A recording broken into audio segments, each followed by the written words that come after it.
maweh hasarya langen isining wanadri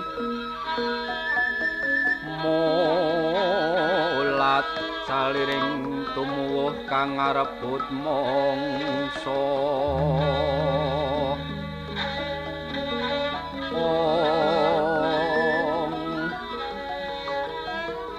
mawantu tumuruning riris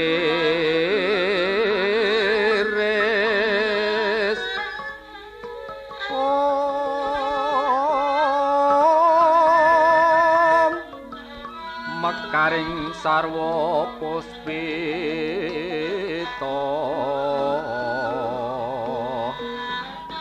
mamrihira sang brahmara ring sari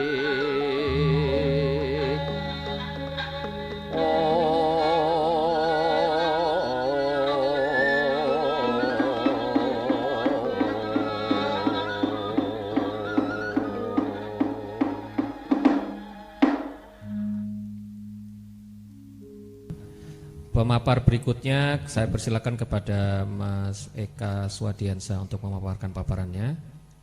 Waktu 20 menit. Ya, bismillahirrahmanirrahim. Assalamualaikum warahmatullahi wabarakatuh. Salam sejahtera, Om Swastiastu, Namo Buddhaya, salam kebajikan, Shalom.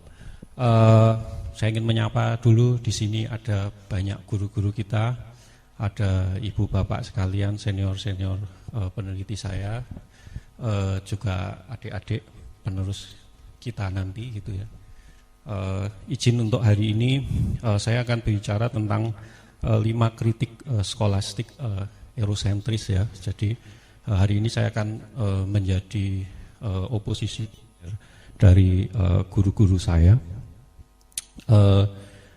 Saya akan bicara tentang 5 hal. Yang pertama adalah kritik skolastik eurosentris, terus urbanization dan ruang budaya, terus Nusantara sebagai lian dan mengkini, dan yang terakhir mengajukan taksonomi nomenklatur global, meneruskan dari yang pernah disampaikan Prof. Iwan di LSAI. Oke, saya akan mulai dari ini gitu ya, langsung menyambung dari Mas Puji. Menurut Pangarsa tadi sudah disampaikan ada 2 tipe garis besar ilmu. Yang pertama yang dikembangkan di Eropa dan Amerika, atau yang kemudian sering disebut Pak Yosep sebagai Erorika. Itu ya sifatnya scholastikal dan eurocentris. Terus ilmu-ilmu non-western yang kedua, indigenous, tradisional, folk, local, itu biasanya bersifat kognitif alternatif. Yang menjadi masalah adalah yang scholastic itu yang pusat gitu, yang mainstream, yang kognitif itu adalah yang perifer. Pertanyaan saya sebenarnya begini gitu ya, latar belakangnya sebenarnya begini. Masalahnya itu kan kebutuhan sistem pendidikan tinggi formal itu kan selalu berbeda dengan sistem yang informal gitu ya. Di mana sebagai yang formal itu harus beroperasi dengan optimum, dan untuk dapat melakukan itu dia perlu asas-asas skolastik. Apakah itu ya bersifat objektif, egaliter, sehingga tidak subjektif dan patronistik, berpikir rasional dan berbasis design thinking bukan design feeling, dan berkomunikasi melalui budaya tulis untuk menghasilkan ilmu pengetahuan yang cenderung lebih konsisten dan demokratis daripada budaya lisan. Nah, itu harus kita akui gitu ya. Nah, kemudian pertanyaannya, adakah jembatan yang bisa menjembatani keduanya? Itu pertanyaan besar saya sejak awal mulai istilahnya ikut guru-guru saya itu. Nah, tujuannya tentunya membangun jembatan ya, mengkritisi taksonomi dan nomenklatur keilmuan arsitektur Nusantara menggunakan sudut skolastika yang eurosentris itu tadi, supaya bisa memperkaya. Oke, saya akan mulai satu persatu ya. Eropanisasi dan ruang budaya. Masih menurut Pangarsa, dominasi sistem pendidikan itu terjadi karena adanya Europanization gitu ya, Eropanisasi ilmu pengetahuan, di mana Europanization di bukunya disebut sebagai politik kebudayaan sebenarnya sifatnya. Nah, sistem ini dapat dilawan atau menurut saya diseimbangkan dengan menggeser pemahaman ilmu arsitektur dari wilayah politik ke ruang budaya. di mana yang politik kebudayaan itu sistem global, sementara ruang budaya itu sistem lokal regional. Menurut saya ini sebuah pemikiran yang kemungkinan dipengaruhi oleh ajaran Eurocentrism guru ideologisnya Samir Amin ya. Kebetulan saya sempat bertemu dengan banyak murid langsung Samir Amin. Terus Pangarsa juga menyusun genealogi singkat dari cakupan ruang dan waktu Nusantara gitu, yang sepertinya dipengaruhi juga oleh guru akademiknya Dennis Lombard, di mana melalui Merah Putih Arsitektur Nusantara Pangarsa berusaha untuk mengupas lebih jauh ruang budaya era Austronesia yang notabene telah ada jauh sebelum dimulainya era pembaratan, Islamisasi, dan Indianisasi, 3 era kesejarahan yang menjadi lokus utama dari 3 volume Nusa Jawa Silang Budaya Lombard. Jadi semacam memberikan satu era di belakang gurunya gitu ya, yang mungkin dianggap lebih asli. Nah, pada serial ceramah daring Fights for Architecture episode 12 di Oma Library, saya mengajukan alternatifnya gitu ya, tinjauan skolastik alternatif untuk topik yang sama. Ada 4 hal utama yang diajukan. Yang pertama, sistem taksonomi 4 era 12 masa yang dibangun dengan menggunakan analisa big data sehingga diharapkan mampu menawarkan pembabakan sejarah yang lebih mendetail. Jadi ada 4 era gitu ya, yang kemudian melahirkan 12 masa dengan lokusnya masing-masing dan tawaran timing definitifnya ya. Saya nggak akan menjelaskan itu di sini, tapi ada semua di YouTube channel saya, itu ada mengumpulkan semuanya di situ. Tapi ini kondisinya waktu itu dalam di Oma Library. Nah, yang kedua adalah penambahan era prasejarah berbasis tradisi megalitikum yang telah ada sebelum era proto-sejarah Austronesia, jadi sebelumnya lagi itu ya. Dan merepresentasikan budaya asal Indonesia. Nah, waktu di acara ini ada beberapa arkeolog yang hadir ya. Jadi kalau di ilmu arkeologi itu ada budaya asli Indonesia. Di Indonesia itu sekarang kalau tidak salah ada 7 budaya asli Indonesia yang masih bertahan sampai sekarang. Yang nomor 3 adalah pendalaman era pembaratan atau kolonial dan netralisasi pandangan sempit bahwa arsitektur kolonial sebagai produk antagonis penjajahan serta menjadikannya sebagai bagian dari sejarah perkembangan arsitektur Indonesia yang utuh gitu ya. Contohnya gereja-gereja di periferi Nusantara ya, itu banyak yang sifatnya sangat-sangat Nusantara gitu, tidak yang berada di tengah yang kemudian dianggap sebagai produk kolonialisasi. Jadi sebagai era itu sebenarnya ada banyak yang bisa kita pelajari sebagai bagian dari pencarian Nusantara. Lalu yang nomor 4 adalah pengusulan sistematika pembacaan lini masa, duplikasi, asimilasi, dan domestikasi gaya yang membingkai keseluruhan taksonomi ke dalam satu kesatuan evolusi ruang budaya Indonesia pada era prakemerdekaan gitu ya. Jadi alih-alih kita memancung gitu ya, mengelompokkan, kita coba menjadikan semua itu jadi satu alur gitu ya. Dan ini salah satu kacamata yang saya dapatkan kemarin adalah yang dari Mbak Indah itu, Tenang Delirium dan lain-lain, itu jadi masuk akal di saya ya dari itu. Jadi semacam ada sekian kali delirium yang terjadi gitu. Oke, nah sistem taksonomi 4 era 12 masa diharapkan dapat membuka kajian-kajian praksis analitik yang lebih mendetail. Seperti misalnya contoh saja pendeskripsian nilai-nilai penting pada kegiatan penetapan dan atau pemeringkatan cagar budaya dari masa Hindia Belanda gitu ya, bahwa sebagai contoh aja Hindia Belanda itu bukan satu gitu ya. Kalau kita mulai menganalisa ada 4 fase waktu yang itu beda sekali gitu, dan di fase akhir dia pecah jadi 2, yang menjadi early modern dan yang kemudian disebut sebagai new vernacular itu ya, Dutch synthesis gitu.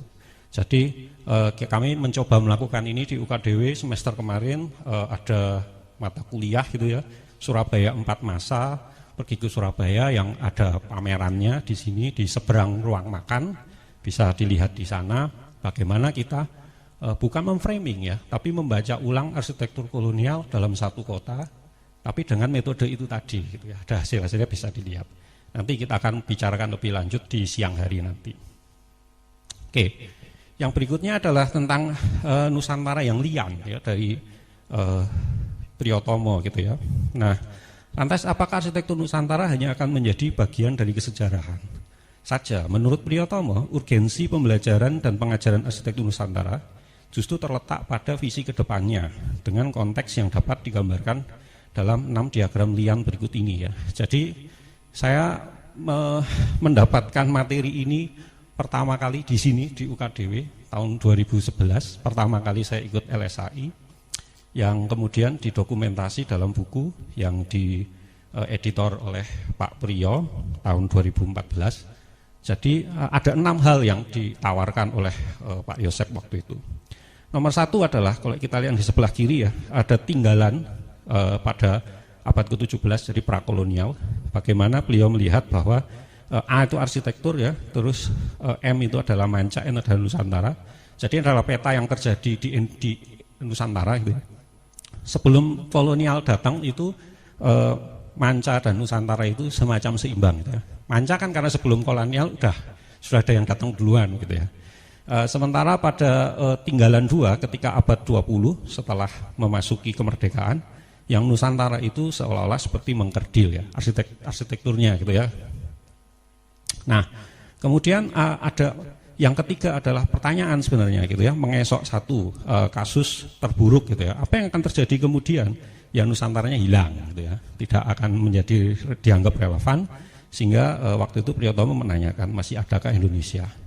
Yang mengesok kedua, yang nomor 4, ini adalah keinginannya gitu ya, tujuannya, kemungkinan terbaiknya itu adalah yang Nusantara itu berhasil mengabsorb dengan sepenuhnya yang dimanca gitu. Nah, tapi kemudian yang nomor 5, pertanyaannya adalah mengesok yang ketiga. Kalau nanti kita yang kita inginkan yang lebih realistis itu yang seperti apa sih? Ya setidaknya kita kembali lagi ke era prakolonial gitu ya, bahwa kita bisa berdampingan bersama-sama seperti yang Lombard sampaikan sebagai Islamisasi, Indianisasi dan lain sebagainya gitu. Sementara yang keenam yang terakhir adalah yang berhubungan dengan pertanyaan Priyotomo berikutnya gitu ya.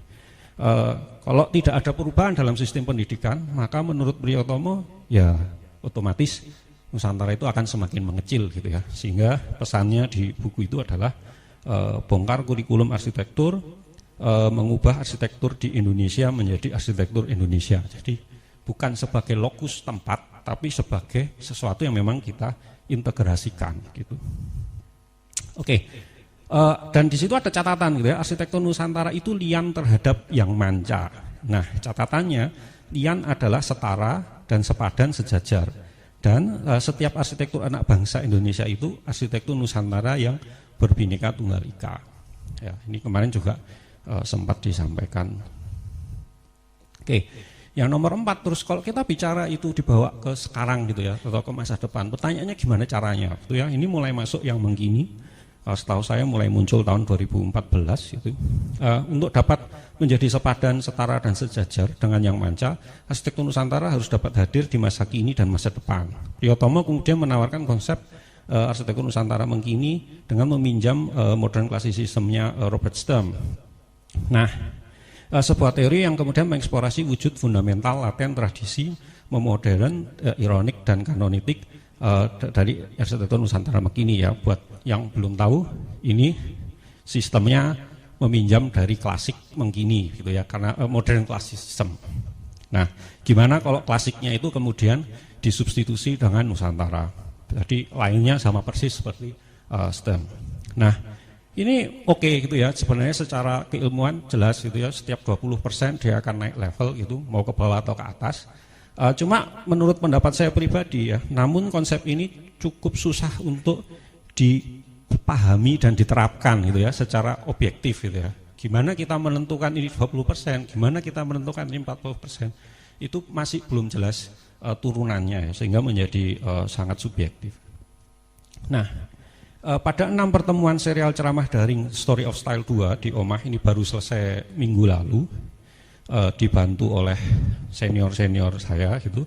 Ada Pak Yus, ada Mbak Indah juga gitu, ada Mang D, Mbak Altre, ada Mas Nanda gitu ya. Jadi saya kembali mengajukan tinjauan scholastikal alternatif untuk topik yang sama, mengkini itu tadi. Di mana dengan meminjam teori 4 waves of postmodernism Walter Truth Anderson, ini bukan teori arsitektur, teori filsafat murni. terus juga kritik the drawing that it architecture dari Weekly, dan 3 metode function of ornament, form and style Farshid Musafi itu ya, kita mengkritisi 16 varian evolutionary tree-nya Jenks dan mengajukan sistem blok 4x3 sebagai alternatifnya.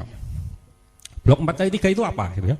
Blok 4x3 itu dihasilkan dengan mengalihkan 4 akar langgam ya, jadi klasik, vernakular, modern, postmodern, dengan 3 lini pengembangan. Jadi ini waktu gitu ya, tapi bukan periodisasi ya, jadi dia metode gitu ya, proto, neo, dan meta, untuk menghasilkan 12 blok langgam arsitektur. Jadi cukup simpel ya, 4 di horizontal, 3 di vertikal, jadinya 12.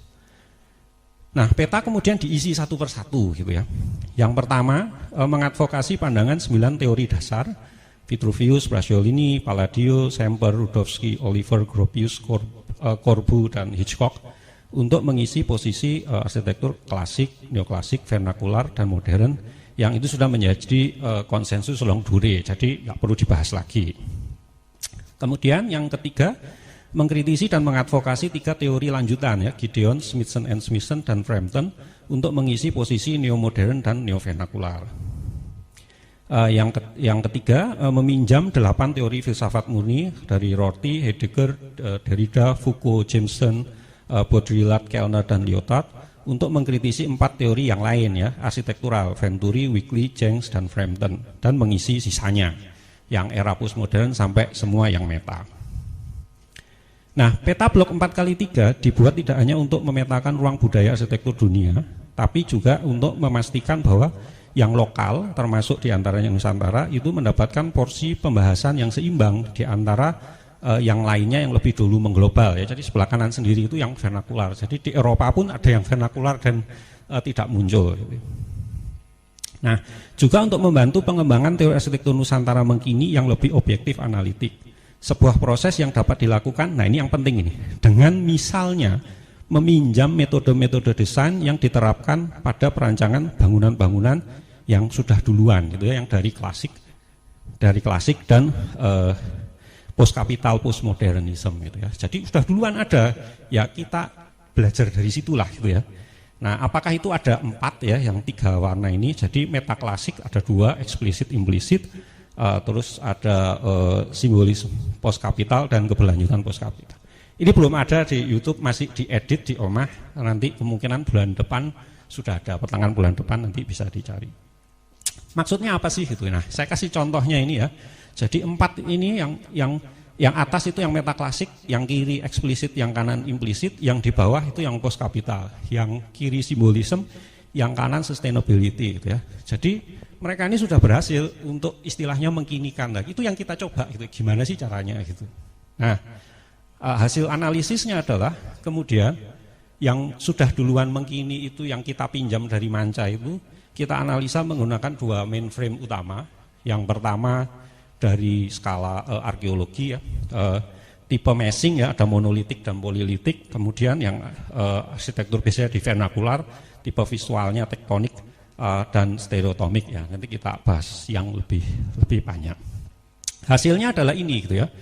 Hasilnya adalah ternyata ada kecenderungan gitu ya. Yang pertama yang klasik, meta klasik itu yang pertama monolitik stereotimik, yang kedua polilitik tektonik, yang post kapital itu yang pertama monolitik tektonik, yang satunya politik stereotomik, beda-beda gitu ya. Jadi, nah ini work in progress, bekerja sama dengan Pak Indra Bakti Sangalang di UPR gitu ya. Jadi saya belum tahu hasilnya gimana. Ini kita uji coba di studio ya, semoga nanti bisa berhasil gitu. Oke. Yang terakhir, nomor 5 gitu ya, penggunaan kata mengkini sebenarnya cukup problematis. Sebab kata dasar kini mengandung makna lini waktu yang tidak berketetapan tetap. Sehingga kapan pastinya eranya itu kita nggak tahu ya. Secara skolastik tidak bisa didefinisikan secara baku dan konsisten. Kenapa? Ya karena pada dasarnya masa kini itu kan terus bergeser gitu ya. Nah, sebaliknya proto, neo, dan meta itu adalah variabel pengembangan teknik rancang bangun yang definitif dan sudah dipakai gitu ya. Jadi klasik, protonya sudah jelas, neoklasik itu apa ya sudah jelas. Nah, yang kita tawarkan yang meta ini. Jadi alasannya sudah jelas. Nah, itu kalau itu kita terapkan di Nusantara, simpel aja gitu ya, Nusantara, Neo Nusantara, Meta Nusantara. Nah, dan karena melalui sesi Goro-Goro Nusantara ini ya, semangat mengembangkan teori-teori arsitektur Nusantara, warisan guru-guru kita supaya tidak beku gitu ya. Saya ingin mengajak ibu bapak sekalian untuk bermigrasi dan bersama-sama mengembangkan peta langgam blok 4x3 bersama segala atributnya. Itu kalau kita bawa ke Indonesia, jadinya ya kira-kira begini gitu ya, ini masih work in progress. Kalau Nusantara era Austronesia itu ada rumah adat, tapi juga jangan lupa rumah ibadah ya, itu sangat bisa kita pakai. Neo Nusantara itu era Hindia Belanda, terutama yang akhir sampai regionalisme kritis, anggap misalnya McLean-Pond sampai Romo Mangun. Sementara yang meta itu era postmodern, itu juga kita harus hati-hati karena gelombangnya ada 1 sampai 4. Yang mana itu kita perlu bicarakan lagi. Misalnya apakah ini berkorelasi dengan perubahan-perubahan desanya Ambi. Ini slide terakhir saya. Sebuah sudut pandang baru yang dengan semangat Bandung 55, itu konferensi Asia Afrika, juga dapat berpotensi menjadi agensi dalam memperjuangkan inklusivitas, pengembangan sejarah, teori dan kritik arsitektur lokal, sebagai badan ilmu pengetahuan yang tidak hanya ramah lokalitas tapi juga bervisi global, di mana seperti KAA ya, kita bisa bawa ini ke forum internasional dan dengan framework yang tentunya sudah rapi, mengajak untuk kita mengembangkan yang South dengan punyanya sendiri-sendiri gitu ya. Misalnya yang di India ya Mughal, Neo Mughal dan Meta Mughal, yang di Turki misalnya Ottoman, Neo Ottoman dan Meta Ottoman, atau Meksiko, Aztec, Neo Aztec, Meta Aztec, dan lain sebagainya. Oke, itu aja dari saya. Terima kasih sudah memberi kesempatan. Saya tunggu diskusinya dan selamat siang.